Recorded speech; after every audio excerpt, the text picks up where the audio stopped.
Greetings and welcome to this edition of Faith to Live By. I'm Pam Christian, the researcher, writer, producer, and host of this podcast where I seek to help us explore current events from a biblical and prophetic perspective.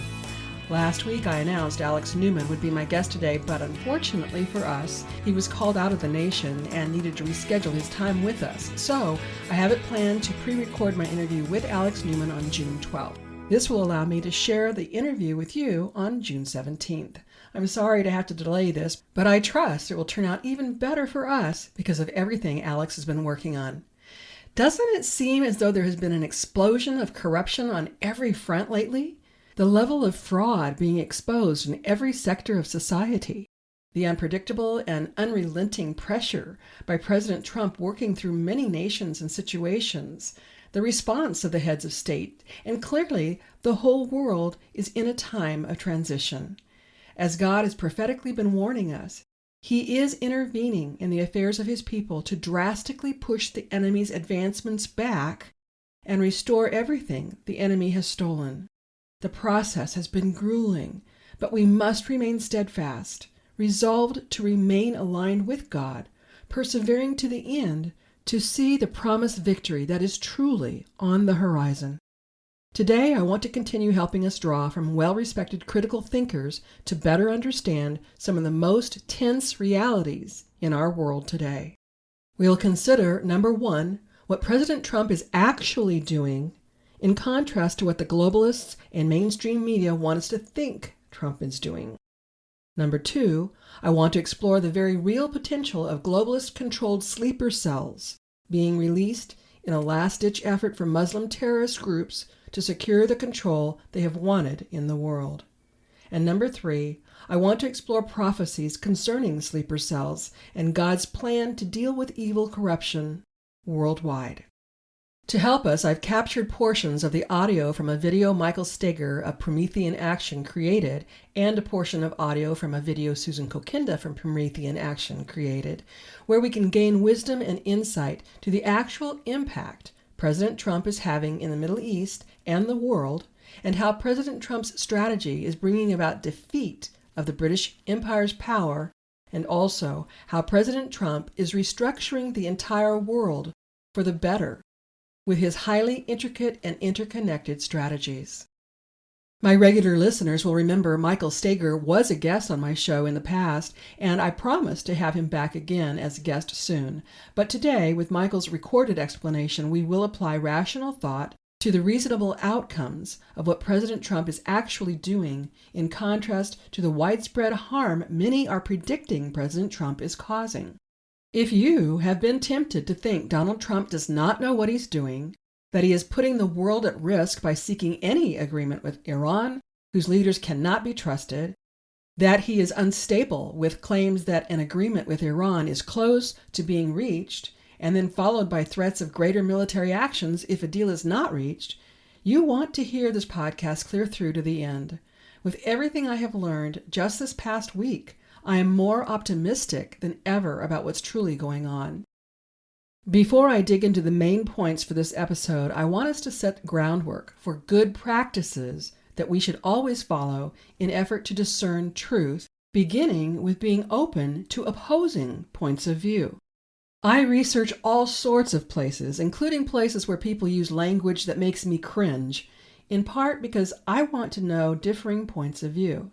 To limit our exposure solely to those who think like we do is a recipe for what is known as confirmation bias. This is the tendency to search for, interpret, and favor information that aligns with our pre-existing beliefs. When applied to social dynamics and media consumption, confirmation bias leads to two related phenomena that are known as echo chambers and filter bubbles. Echo chambers are environments where you are only exposed to opinions, information, and beliefs that match your own. In this closed system, dissenting views are filtered out, causing your pre-existing ideas to be constantly repeated, validated, and amplified. Filter bubbles result from the state of intellectual isolation that occurs when personalized internet algorithms curate your online content. By analyzing your past behavior, location, and clicks, Platforms selectively show you additional information that reinforces your existing beliefs while hiding opposing points of view.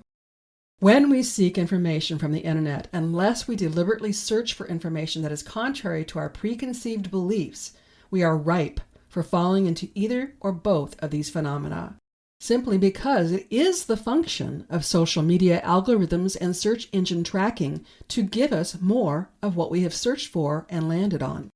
We need to understand the desire to interact with like-minded people is actually hardwired in our brains. Kendra Cherry, Master of Science in Education, updated her article titled 12 Types of Cognitive Bias That Influence Your Thinking. She updated it on May 1st, 2026, and the key takeaways from this article include: attention is limited. Therefore, we rely on material shortcuts to help us make quick judgments. Secondly, these shortcuts can introduce bias into how we form opinions and interpret information. And number 3, cognitive bias types include confirmation, hindsight, and anchoring biases, and they shape our everyday decisions and beliefs. The article explains cognitive biases can subtly skew your judgment and decision-making by causing you to favor certain pieces of information over others. The article encourages people to examine their own tendency toward cognitive bias and to consider other points of view to better navigate everyday situations with more clarity and rationality. It's a good article for you to examine for yourself, so look for the link in the show notes. As I share in the first book of my multi-award-winning Faith to Live by book series, quote, unless we examine what we believe and why, we can be deceived and not know we are. After all, it is the very nature of deception that the victim is unaware. End quote. Each of us has likely experienced a situation when we heard a truth claim presented in such a way and at just the right time that it caused us to completely reconsider what we thought was true. As disturbing as that can be, it's actually a good thing. We should be open to hearing points of view different from our own for a variety of reasons. For one, it can cause us to reconsider what we've been believing and allow us to either confirm or adjust our thoughts, thereby allowing us to be more confident of what we believe.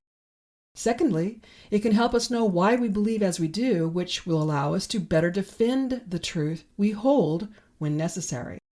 And thirdly, it can help us gain insight and understanding about the opposing points of view and why people believe as they do, and that will allow us to have more respectful interaction. And I think you'd agree we desperately need more respectful interaction and genuine appreciation for other people's point of view. The hostility, rage, and even violence of our day, I believe, has a lot to do with people not being taught critical thinking skills. Our public education has turned out students who have been told what to think as opposed to how to think. They've been instructed using deductive manner of instruction instead of the inductive style. As a result, when their beliefs are challenged, they have no ability to defend why they believe as they do, which often leads to them responding defensively and resorting to personal attacks instead of respectful debate. Additionally, a lot of people have been taught truth is relative and therefore personal. They are taught what one person believes is their truth and what another person believes is their truth, and both are correct even if the two beliefs conflict. Again, sharing from what I wrote in the first book of my series, quote, relativists also make this claim: there is no such thing as absolute truth. Yet, that statement in itself is an absolute statement about truth. End quote. I go into a fairly extensive treatment about truth for the purposes of demonstrating truth is not relative. Instead, it is absolute. I also share how there are 3 essential proof tests we need to apply, and if all 3 characteristics exist at the same time, then we can be confident a matter is true. The 3 proof tests are: number 1, truth is always based on reality. Number 2, only one thing can be true and all opposing matters are false. And number 3, the truth is universal. Whatever is true in California is true anywhere else in the world. So, when any of us are seeking to discern a matter to make a well-considered conclusion, it is important we listen to points of view different from our own, and we apply the 3 proof tests to make sure what we conclude is absolutely true. I invite you to get a copy of my Examine Your Faith, Finding Truth in a World of Lies book. It's available on Amazon and at book retailers. And for those who live in the continental United States, you can purchase with a special listener discount from my web store and get an autographed copy of my book. For all of the reasons I just shared, one of the forums I research for this podcast is the Benny Johnson Show. While Benny Johnson has points of view that generally align with mine, he examines and exposes opposing points of view for his audience to consider. This past week, I watched his May 30th video where he reported President Trump being in the Situation Room, making the final decision on the Iran peace deal. Vice President Vance appeared in Benny's program saying Iran and the United States are very close to making a deal.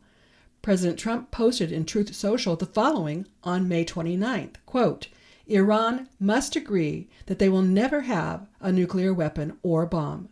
The Hormuz Strait must be immediately open, no tolls for unrestricted shipping traffic in both directions. All water mines, bombs, if any, will be terminated. Parenthesis, we have removed through detonation numerous such mines with our great underwater mine sweepers. Iran will have to complete the immediate removal and or detonation of any mines that are left, which will not be many, end parenthesis. Ships caught in the strait due to our amazing and unprecedented naval blockade, which will now be lifted, may start the process of heading home. Say hello to your wives and husbands, parents and families from me, your favorite president.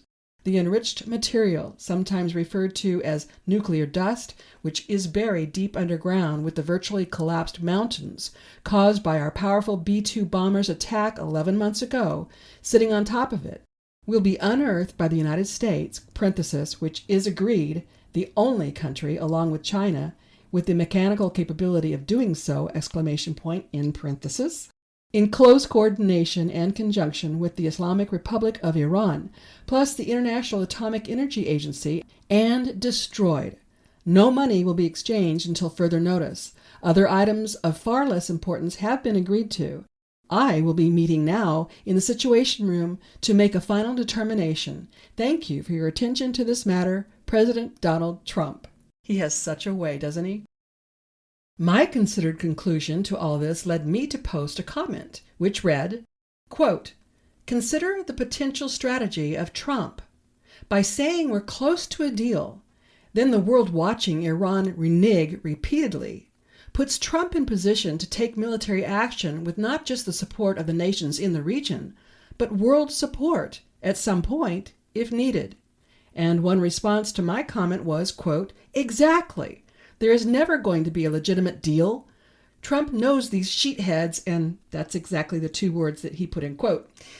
Trump knows these sheetheads think it is a virtue to lie to the enemy. They also want to die fighting what they call the Great Satan because they think it will send them straight to a paradise and their 72 virgins. You are right. Trump is only showing this to the world. End quote. What do you think? Couldn't it be the same way President Trump didn't simply tell the world about the extent of corruption in our United States government, but he allowed it to be exposed so the people would see it for themselves, thereby gaining support for his systematic cleansing of our government? That President Trump is likewise exposing the truth about the corrupt leaders in Iran so he would have support if further military action is needed? President Trump is a self-made billionaire. He's not naive or inexperienced in dealing with people to reach a fair and final deal. And he's consistently proven the deals he makes are for the best interest of all parties involved. He's done this in his personal business dealings and his dealings as President of the United States.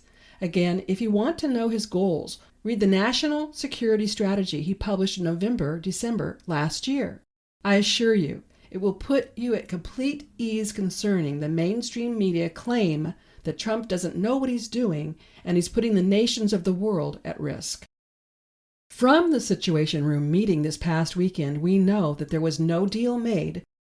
President Trump actually sent a revised, tougher framework proposal back to Iran for review, potentially delaying a final agreement.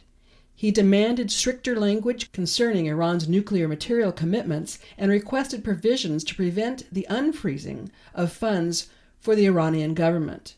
The developments for the review addressed 3 points. Tougher terms. Trump sent back changes of the proposed draft. His modifications were specifically aimed at limiting Iran's nuclear capabilities and reinforcing measures he deemed critical to United States security. Concerns over unfreezing funds. Trump reportedly pushed back on sections of the potential deal that would unfreeze Iranian assets, citing his criticisms of prior nuclear agreements. And state of negotiations. While a tentative framework had previously been drafted to extend a fragile ceasefire, Trump's stricter terms sent the deal back to Tehran, requiring further review by both sides and delaying the final settlement. Now, to get more wisdom and insight, I want to play a portion of Michael Steger's consideration of the actions of President Trump. You can watch the entire video using the link I have in the show notes. Here's another valid interpretation from Mike Steger of Promethean action for us to consider.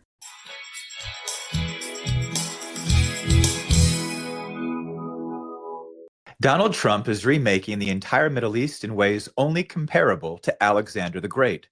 From Turkey and Egypt to Pakistan and India, this is Alexander's empire. But until President Trump, this region has been suffocated by British imperial operations. And it's not only the Middle East. The entire world order is changing. We're facing a new Yalta, a conference of major powers that will set the standards for a new era of global growth and end the era of globalist control. This is a new post-war transformation, and how we think about it will determine its success. Because the Davos crowd wants to keep the focus on small, practical terms, incremental gains, control the victory, limit their losses. But this kind of victory they can't control. This is not the result of pragmatic politics and pollings. When these moments are seized by the population, history changes, whether it was the Christian movement in the first century or the European Renaissance that created the United States. It's the march of civilization, and it terrifies our enemy. I'm Mike Steger, and I've been fighting for this kind of transformation for over 20 years. In this video, I'm going to cover how President Trump is composing a solution to the Iran problem on a magnitude comparable to Alexander the Great, how a new set of global powers is emerging to define the 21st century, and how the enemy's tactic to limit our thinking is facing an American reflex. Xenophon's March of the 10,000 is the greatest adventure story ever recorded. After becoming stranded in Mesopotamia, a Greek mercenary force of 10,000 men faced a Persian army nearly 100 times its size. Resolved to fight, they rallied together as Greeks and marched over 3,000 kilometers against a massive Persian army to eventually reach the Black Sea before finally reaching the shores of home. Their ultimate triumph proved that Persia was weak, cowardly, and could be conquered. 2 generations later, Alexander took up the challenge and reshaped civilization from the Nile to the Indus. But he died early, and Rome soon after adopted that satanic system of empire that Alexander sought to destroy. For too long, ancient history has been dominated by the British Museum. By controlling history, the British sought to control the future, and by creating an enemy image in the Middle East region, they've hoped to trap our civilization into a system of fear and violence. British imperialists trained on the revival of Rome and Babylon rallied Islamic extremism in the Middle East to create a condition of permanent war. Until now. Look at President Trump's recent diplomacy. Erdogan of Turkey, al-Sisi of Egypt, the Gulf monarchs, the King of Jordan, even Lebanon, Syria, and Iraq, the leadership of Pakistan, even Armenia and Azerbaijan. Iran is surrounded. They are facing all of the Muslim powers in the region. Iran might be able to threaten some of the Gulf monarchies, but not the entire region. And Egypt, Turkey, and Pakistan each have armies similar in size to Iran. This is the coup President Trump is pulling off. No one thought any president would ever do this. The entire Middle East has been reorganized by President Trump's diplomatic effort. He has recruited the region into a coherent system of nations for mutual benefits. They're not there yet, but that's the goal. That's what he's pulling them into. He's composing this solution to end the scourge of empire, to take the crossroads of the world and turn it into a new economic region of energy, trade, and industry. This is Alexander the Great with the American spirit, and it's not limited to the Persian Gulf. There's a higher level flank, because under globalization, the whore of Babylon that Alexander had hoped to destroy has now metastasized around the entire world. This is why President Trump is pushing the Abraham Accords. Formally, it's the recognition of Israel, but at its core, it's the establishment of a new treaty of sovereign nations. It's the formal rejection not only of the caliphate idea, but of the liberal empire of globalization. It's a renewed commitment to a system of nations. It's a global treaty. Alexander the Great attempted to end empire through direct conflict. Today, what President Trump is doing is creating an even greater cultural change. Alexander's empire was the crossroads of the entire world. Today, there are three great Eurasian powers: Russia, China, and India. They surround the Middle East. To the south is Africa. This is a continent with 1.5 billion people with an average age of 19 years. That's huge. To the west is Europe, the old powers. These old powers have realized for centuries that what happens in the Middle East doesn't stay in the Middle East. It shapes the world. That's why President Trump's call for all nations to sign the Abraham Accords is truly pushing aside the old powers. He called it an unparalleled world coalition. He said, quote, "This will be the most important deal that any of these great but always in conflict countries will ever sign. Nothing in the past or in the future will surpass it. Therefore, I am mandatorily requesting that all countries immediately sign the Abraham Accords, and that if Iran signs its agreement with me as President of the United States of America, it would be an honor to have them also be part of this unparalleled world coalition."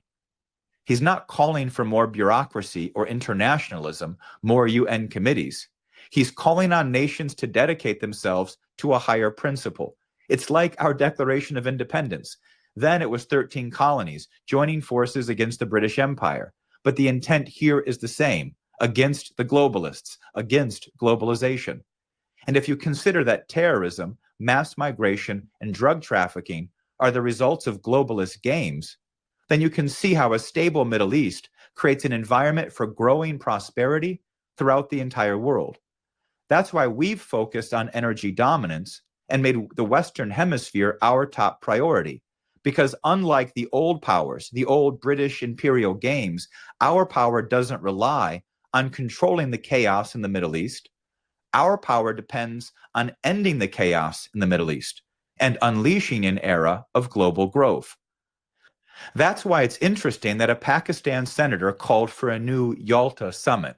Senator Khan is part of the Pakistan opposition, and he said this, quote, "At this moment, the world needs peace. And if we look at history, Yalta is the city of peace. Yalta is the place where peace spread from." He's referencing the Yalta Conference in 1945. It's where Stalin, Churchill, and FDR met to determine the fate of the world after the war. But it's been 80 years. And 80 years later, the Soviet Union is long gone.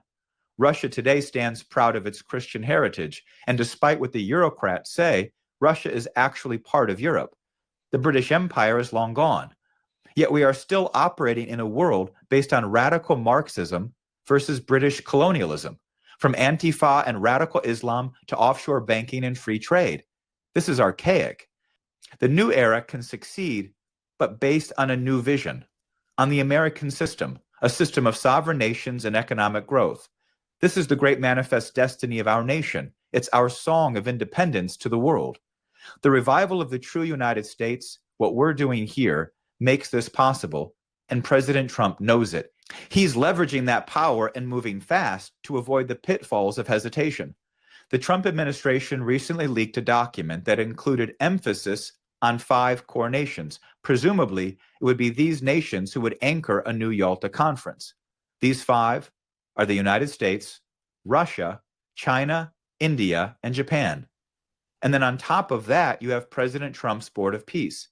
This was a kind of action that sidestepped the failures of the United Nations NGO internationalist bureaucracy.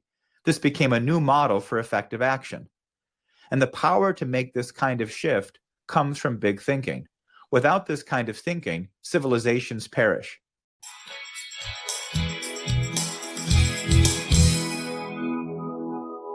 Michael Steger explained President Trump is seeking a conference of major powers that will set the standard for a new era of global growth and end the era of globalist control. As the British Empire's authority and globalist control is being overcome, factions of the British Empire are unwilling to give up their agenda for conquest. This explains why there were so many violent, organized protests these past few days. I suspect you heard about the Muslim riots in Paris over the weekend. Muslim mobs took to the streets, burning everything in sight, chanting Allah Akbar and death to France, while openly calling for Sharia law. This is the direct result of years of mass migration and failed integration. France gave these Muslims asylum and opportunity. Now the migrants are torching the country that welcomed them. Europe is waking up. Let's pray it's not too late. One video I watched showed African invaders bragging, stating, quote, "We took Paris in 2 hours."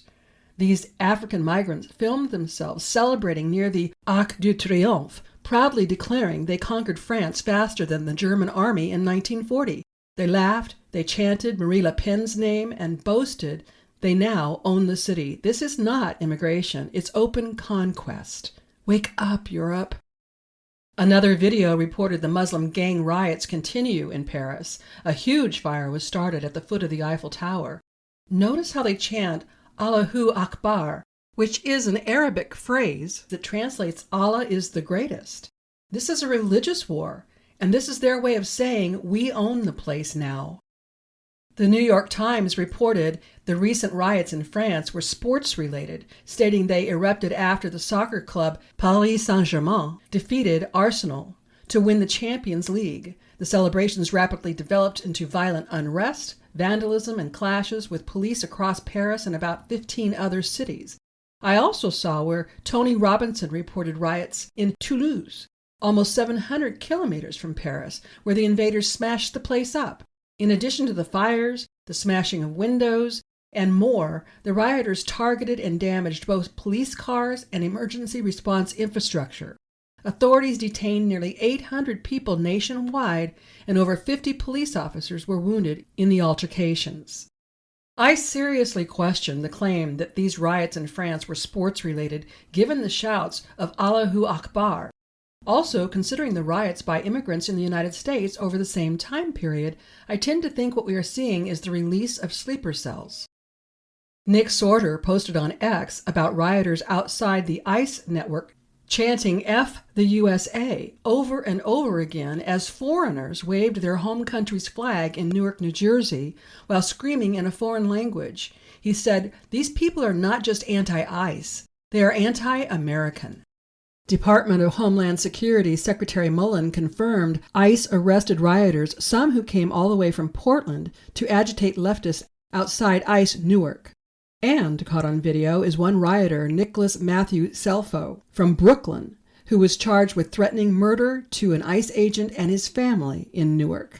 The reasons I'm watching to see if these are actually sleeper cells being activated has to do with the British Empire establishing, funding, and utilizing the Muslim Brotherhood as their weapons against the United States, the one major nation that is effectively opposing their existence and plans for world control by 2030. Listen to this partial clip by Susan Kokinda of Promethean Action that posted around May 20th, 2026, specific to stopping the funding of terrorist groups and how President Trump's efforts against the Muslim Brotherhood is not only targeting all modern Islamist terrorism globally, it is also collapsing the British Empire, while President Trump expands the interests of nations to operate as independent sovereign nations free from the rules-based, forever war British Empire globalists.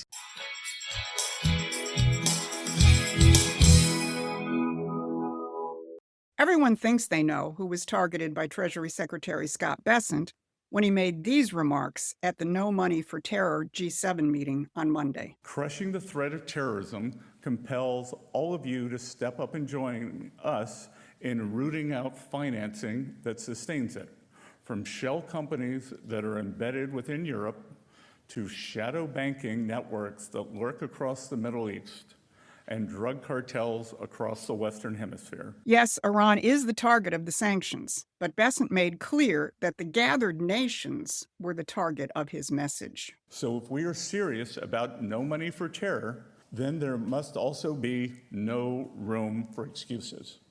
Look at what he targeted: shell companies in Europe, shadow banking networks, and drug cartels. That is a description of the City of London's offshore empire and its narco-terrorist operations. But there's an even bigger story that ties this all together. Earlier in May, the White House released its counterterrorism strategy, and it dropped a bombshell about the Muslim Brotherhood. And when you understand what that means, you'll understand why London is shaking right now. But if you don't go any further than looking at the mullahs and the IRGC, or if you're panicking about Sharia law coming to a town near you, you are going to miss the hand behind terrorism, dirty money, and perpetual war. I'm Susan Kokinda. For decades, I've tracked how the British Empire uses irregular warfare in the form of drugs and terrorism to keep nations and populations in line. Well, they've met their match in Donald Trump, so this is what I'm going to talk about today.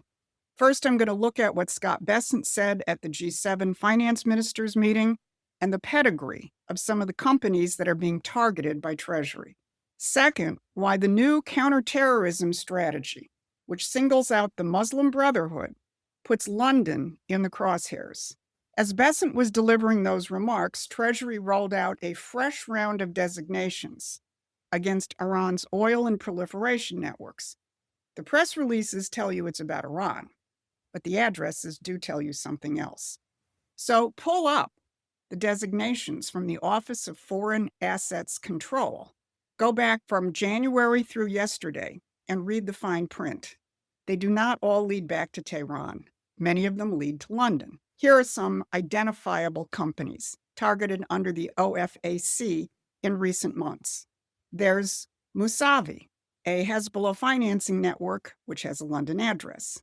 There's Thriving Times International, an exchange house network that has a London address. Then you have Global Fortune Shipping Limited and Science Obedient International Company Limited, both oil or LNG tankers that have London addresses. And then you have Sparkling Courage Limited, another tanker that is headquartered in the British Virgin Islands, one of the United Kingdom's overseas territories. And as I reported last month, when Treasury Secretary Bessent met with the British Chancellor of the Exchequer, Rachel Reeves, in Washington, Reeves was the only finance minister who got a warning from Bessent about Operation Economic Fury, which targets Iran's financing networks. Now, the mainstream press won't connect those dots, but the OFAC list is connecting them one designation at a time, and they point right at the City of London, with no room for excuses. Now, since the conflict with Iran broke out, Promethean action has been pulling on the British strings that show Iran's real role on the geopolitical chessboard. The empire doesn't actually want the president's Iran moves to succeed, because every win for the president and the United States is a London loss. But why is London the natural home for terror financing? This is going to make a lot more sense when you look at the explosive paragraph the White House just published. While Bessent was putting London on notice regarding its shell corporations and shadow banking, the White House was putting them on notice on another front. This is from the just released White House counterterrorism strategy. It says, President Trump knows that all modern jihadi groups, from al-Qaeda to ISIS to Hamas, can trace their roots back to one organization, the Muslim Brotherhood.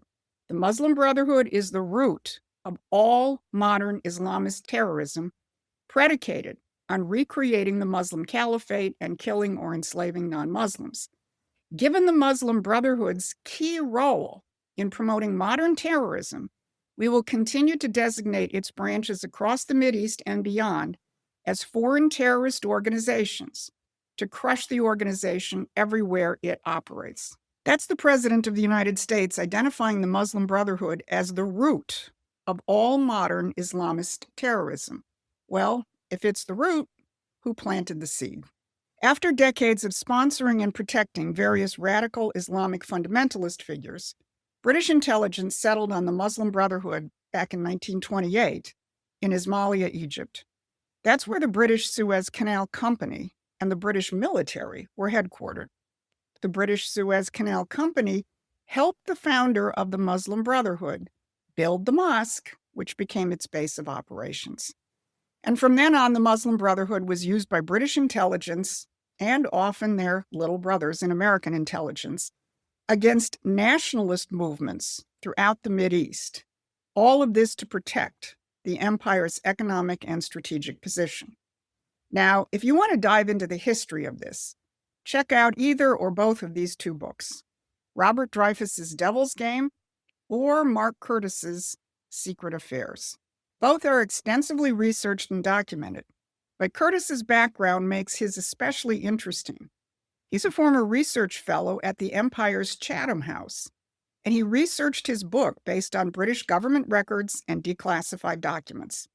And using that material, he shows, in particular, direct British government ties to the Egyptian, Lebanese, and Jordanian branches of the Brotherhood. Guess what 3 branches have been specifically designated by the Trump administration under the Foreign Terrorist Organization provision? Here's what the report says. That is why he, the president, took the historic step of issuing an executive order that declared the original Egyptian Muslim Brotherhood chapter, along with the Jordanian and Lebanese chapters, as foreign terrorist organizations, soon to be followed by others.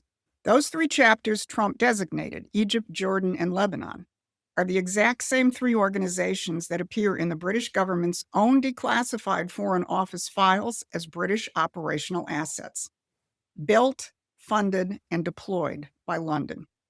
And here's the part that closes the loop. When Curtis filed Freedom of Information requests for details on the Foreign Office's more recent contacts with the Brotherhood, meetings that the British media is not going to report, the Foreign Office refused to release them, citing the public interest. Well, it's in their interest, not yours, because London built the network, it used the network, and it is still actively concealing what it is doing with the network today.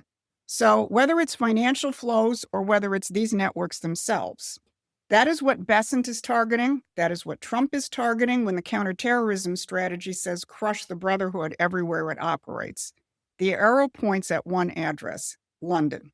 Now, remember, Scott Besant singled out shell companies, shadow banking networks, and drug cartels across the Western Hemisphere. When Besant says there must be no room for excuses, he's driving home a point. We are finally and actually waging war on the cartels because we're not afraid to go after the imperial financial networks that have run drugs going back to Britain's Opium Wars.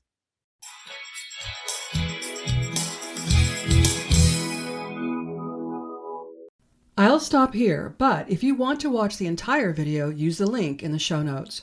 Susan identified the Muslim Brotherhood of Egypt, Jordan, and Lebanon. Now we need to consider Hezbollah in Lebanon. As you know, Hezbollah is another proxy of the British Empire by extension through Iran that is very active against Israel. As we learned from news reports over the weekend, the Israeli-Hezbollah war is now being used by Iran as a leverage against any peace talks with President Trump. As of June 1st, when I was writing this podcast episode, I found a lot of conflicting information. Again, the art of information warfare.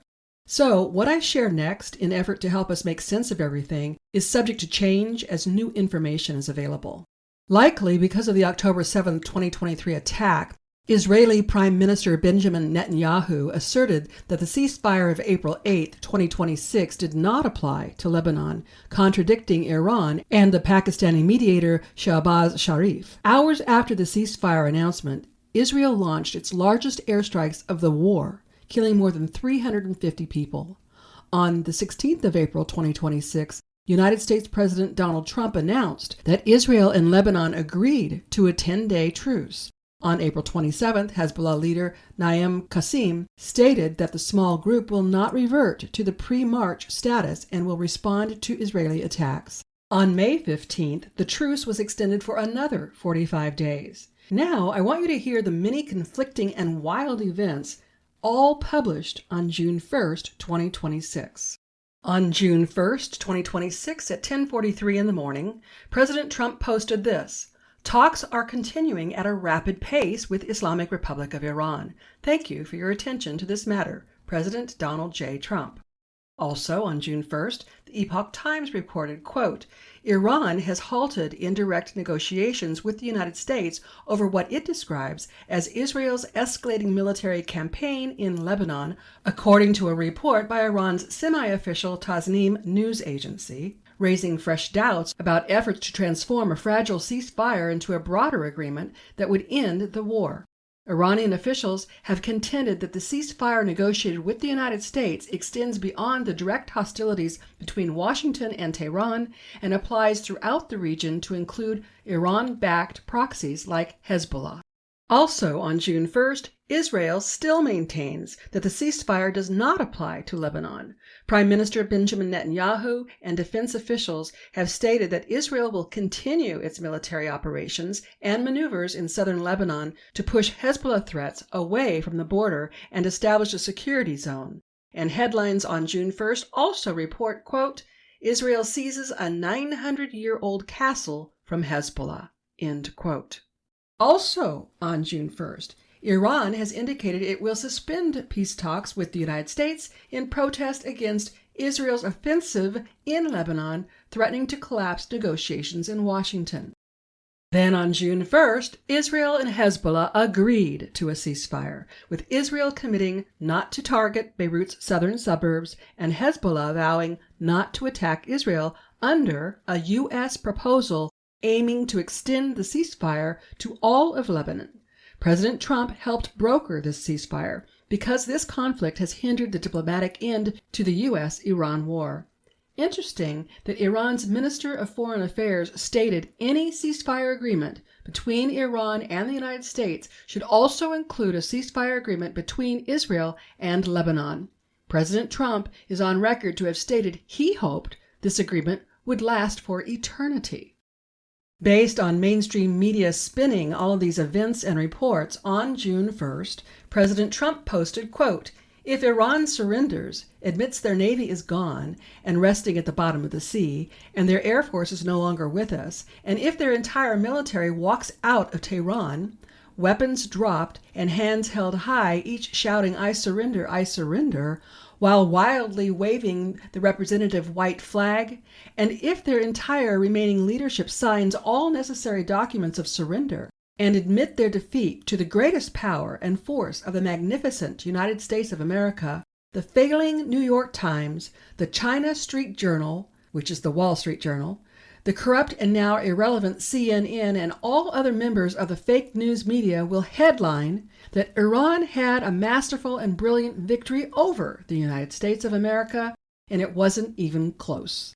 The Democrats, as he wrote, and media have totally lost their way. They have gone absolutely crazy. President DJT, end quote. And yet another post on June 1st.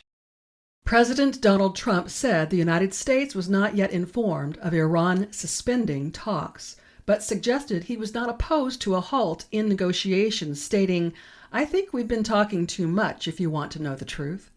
The United States president told NBC News, "I think going silent would be very good, and that could be for a long time," end quote. The Epoch Times stated, quote, "United States President Donald Trump has continued to express optimism that a broader agreement can still be reached. It will all work out in the end," Trump wrote in a recent post on Truth Social, urging patience and letting the diplomatic process play out, end quote. Then, on June 2nd, President Trump posted, "Fake news reports that Islamic Republic of Iran and the USA stopped speaking a few days ago are false and erroneous. The conversations between us have been going on continuously, including 4 days ago, 3 days ago, 2 days ago, 1 day ago, and today. Where they lead, one never knows. But as I told Iran, it's time, one way or another, for you to make a deal. You've been doing this for 47 years, and it cannot be allowed to go on any longer. President Donald J. Trump. End quote. We know globalist-controlled mainstream media wants to have people think what Donald Trump is doing is doomed for failure. But honestly, I think President Trump's posts include an on-again, off-again information strategy to allow the Iranian regime to reveal its true colors to the world so that, should additional kinetic military action be required, he will have support of not only the nations in the region, but the nations of the world. What do you suppose President Trump meant when he said, quote, "I think we've been talking too much, if you want to know the truth. I think going silent would be very good, and that could be for a long time," end quote. Is that a calm that decisive military action is next? If military action puts an end to the IRGC, that could put an end to the Israel-Iran conflict, including Hezbollah. If the Iranian people were freed from the IRGC, they could establish their own new regime in cooperation with the demands for no nuclear capabilities and opening up the Strait of Hormuz, with the vast underground Christian citizens of Iran being freed. We'll have to wait and see, but when we also consider current prophecies, we have more reason for optimism. Through Julie Green alone, since October 2025, God has mentioned sleeper cells 14 times. He has mentioned the Muslim Brotherhood 7 times since November 2025. Of these mentions, what stands out to me is the March 25th prophecy, which reads, and I quote, "For I, the Lord, this day am telling you, my United States, great exposures will come out of New York City. Fraud greater than California, Minnesota, unprecedented fraud. Follow the money and you will find the truth. Your enemies had planned to continue to use New York City to collapse this nation. It will be exposed how long the Muslim Brotherhood has been working with the establishment to take over the largest city in the United States so they can take over every major city. The establishment has people as part of the Muslim Brotherhood running for congressional seats, Senate seats. They already have people working with governors, working with mayors. They are here to ravage your nation. They are here. They are there in New York City planning another terror attack, not only in the city, but other major cities in this country. They will say it's Iran retaliating against President Trump. They will use anything to have MAGA turn against him. I have warned you about their targets of airports, airplanes, churches, schools, malls, concerts, anywhere there is a large number of people. They do have multiple attacks planned against this nation on July 4th, and many leading up to that day. Even though they have this planned, stand against them, pray against it, and remind yourselves your enemies will never get what they want. My children, New York City will violently shake, and you will hear of several earthquakes hitting that state and that city. Mamdani's ties to Obama, his instructions from Obama, and his shadow government will soon come out in the open. I have infiltrators in their midst. You will hear audio recordings between the two of them and their plans against New York City, the stock market, terrorist attacks in the cities all across this country. Mamdani has sleeper cells working with him, and they are moving into position to hit each target. Obama knows his exposure is coming soon. He knows Trump has many trump cards to play. Obama and the establishment can't figure out how or when he will use them, and that's why they have been in fear and they are in disarray, not knowing how to stop their exposures. Mamdani is a plant. He has specific instructions to collapse New York City, to make it look like it was Iran, not an invasion from within. Obama has sleeper cells in the cities across this nation.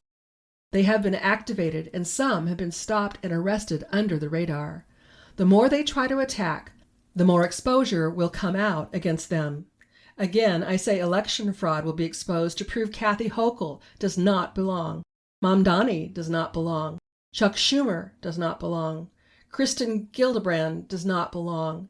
There are also congressmen and women that do not belong in their seats. Biden did not win in New York in 2020.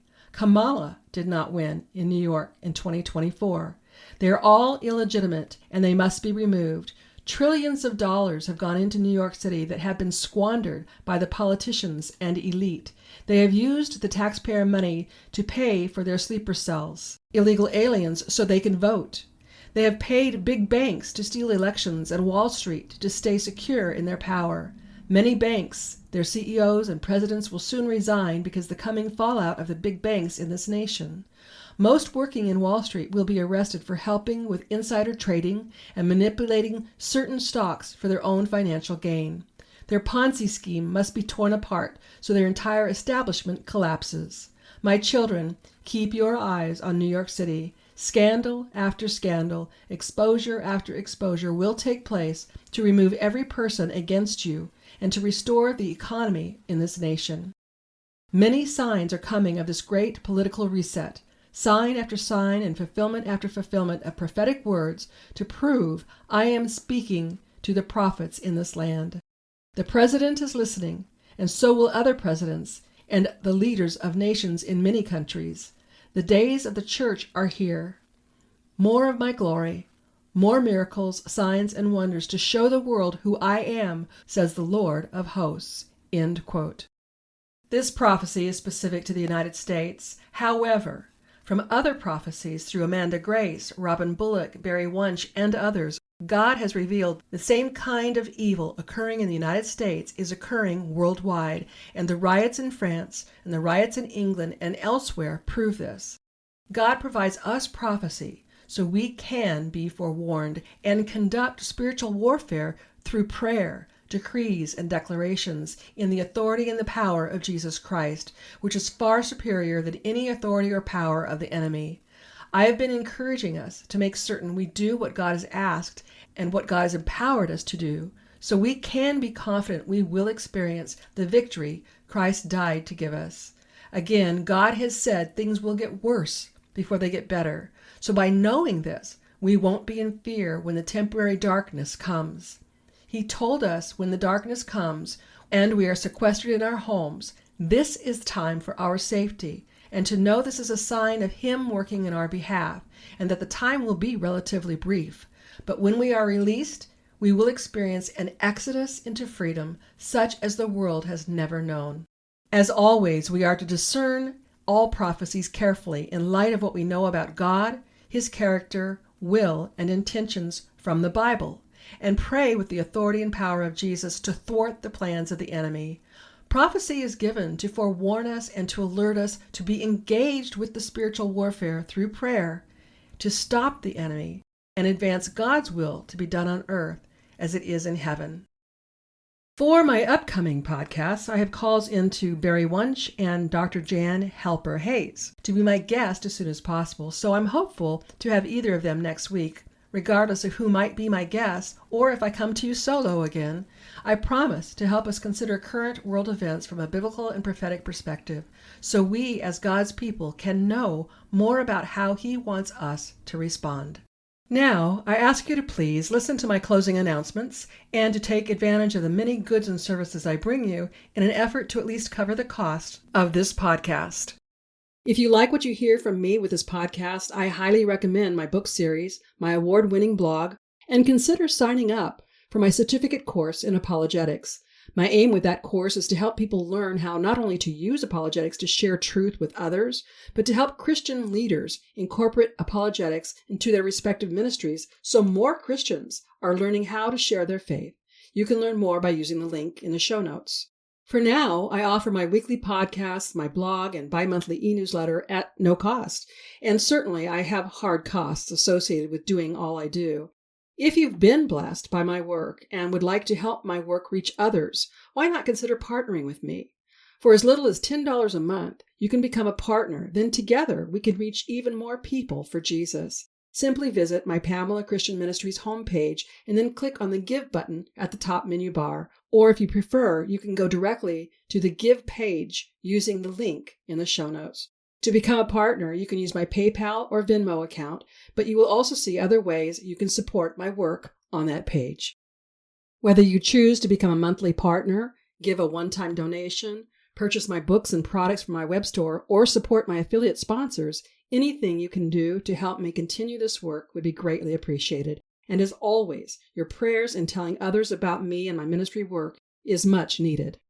When it comes to my selection of affiliate sponsors, I first look for Christian-owned and operated businesses, and I make a point of personally using the products or services so I can fully endorse them. I seek sponsors that offer products or services you can get via the internet worldwide, and I specifically consider what is common to most people universally. So you'll find health, beauty, and wellness products through Dr. Zelenko's Z-Stack supplements and from QE Strong. Dr. Zelenko's Z-Stack supplements are truly amazing and are available to my listeners for a 5% discount per purchase or a 10% discount for a monthly subscription using the promo code FTLB. You may have heard my interview with Rob Renee about QE Strong. Discover the benefits of quantum energy to overcome all sorts of ailments. Visit QEstrong.com and use the promo code FTLB at checkout to receive your discount. Then my newest affiliate I'm really excited to bring you is Q Streaming. That's CUE Streaming Television. People with United States addresses can get over 3,000 channels, including live TV with streaming television without a contract. Get all of your local networks and favorite movie and sports and pay-per-view channels for about half of what cable costs. See the video promo link in the show notes to learn more. Affiliate sponsors only provide financial support to me when you purchase what they offer. So before you support Amazon or any other retailer, if I offer what you're looking for, please purchase through me. When it comes to special occasions, birthdays, or Christmas gifts, consider my books, jewelry, CDs, and more from my web store or any of the affiliate goods and services I offer. When you purchase from my web store, be sure to use the promo code TRUTH, TRUTH, to receive a 20% discount. Again, you'll find all the links in the show notes. If you like the content and resource material I bring you with this podcast, you'll find much more by connecting with me through my blog. In fact, my blog has been awarded 2 unsolicited awards for Christian content. And I'm also very active on social media. I can cover much more on social media than I can with this weekly podcast. And if you're not already subscribed, please subscribe to my complimentary bi-monthly e-newsletter. I offer encouragement, special offers, and one of my signature recipes with each and every edition. Yep, I'm a foodie and I love to entertain, which is why Faith, Family, Friends, and Food is a bonus segment of my bi-monthly e-newsletter. To receive even more, please be sure to check out my dedicated podcast listeners page, Beyond the Podcast. Here's where we can connect exclusively and you can download complimentary devotionals, resources, and more. On that page, I also ask you to help me learn more about you and what you want by completing the form visible once you scroll down that page. And something that is very easy for you to do and would mean a lot to me is for you to rate, subscribe, or comment on this podcast according to what your preferred listening platform allows. You know how it works. The more likes and subscriptions to this podcast, the more opportunity we have to expand the listening audience. And that means we can reach more people with the gospel message of Jesus while helping people learn how to better apply their Christian faith. I hope you'll join me next week and tell your friends and family to listen right here on Faith to Live By, where we learn how to gain spiritual victory over life's issues. Until next week, I'm Pam Christian, asking you to remember Christ died for us. The least we can do is live for Him.